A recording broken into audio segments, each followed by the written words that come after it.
एक बार एक टाउन में एक ब्रिज बनाने का वहाँ के गवर्नमेंट ने, वहाँ की अथॉरिटी ने सोचा, और अच्छे से ब्रिज बन पाए इसलिए बाहर के एक स्टेट से एक इंजीनियर को, एक ऑफिसर को वहाँ पे नियुक्त किया गया।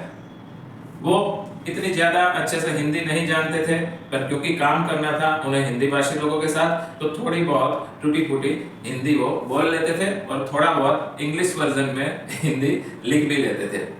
तो एक बार हुआ यूं कि देखने से तो पुल बन गया था, पर पूरा काम अभी संपूर्ण नहीं हुआ था, कंप्लीट नहीं हुआ था। ऐसे में एक ट्रक बहुत भारी सामान भर के वहां पे आई और उन्हें पूछना था, वो ड्राइवर पूछ रहा था कि उस पार अगर हम ब्रिज के ऊपर से जाए तो कोई प्रॉब्लम नहीं है ना, क्योंकि घूम के जाए तो पूरा 1.5 किलोमीटर का रास्ता और बढ़ जाए ऐसा था।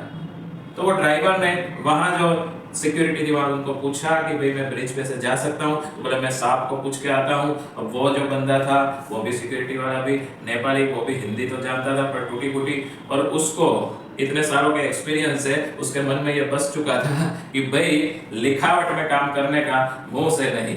तो वो साहब के पास गया जो बड़े से चीफ इंजीनियर थे बाहर के स्टेट के, वहां जाके पूछा कि सर जी वो पूछ रहा है कि ट्रक लेके ब्रिज के ऊपर से जाना है कि नहीं जाना है। अब वो भी बड़े काम में थे, सर जी लिख के दो। तो वो इंजीनियर ने लिख के दिया एक कागज में, छोटे से कागज में, इंग्लिश अल्फाबेट में हिंदी, जो व्हाट्सएप वगैरह में हम आजकल लिखा करते हैं ऐसे, और वो कागज उस सिक्योरिटी वाले इंसान को दे दिया। दौड़ते भागते उस सिक्योरिटी वाले ने वो ड्राइवर को दिया, ड्राइवर ने पढ़ा, ट्रक लेके वो ब्रिज के ऊपर गया। आधे ब्रिज पे वो पहुंचा था और ब्रिज टूट गया और ट्रक नीचे गिर गई, ड्राइवर को भी इंजरी हुई, नुकसान भी बहुत हुआ। यहाँ गड़बड़ कहाँ हुई?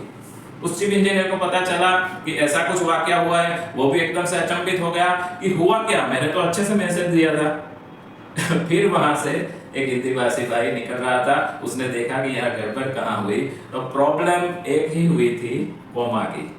उस चीफ इंजीनियर ने लिखा था ये कि उसे रोको मत जाने दो, तो उसको अल्प विराम करना था यहाँ कि उससे रोको मत जाने दो, पर उसने कर दिया ये कि उसको रोको मत जाने दो, यानी कि मत के बाद अल्प विराम आया, तो पूरे सेंटेंस का भावार्थ चेंज हो गया।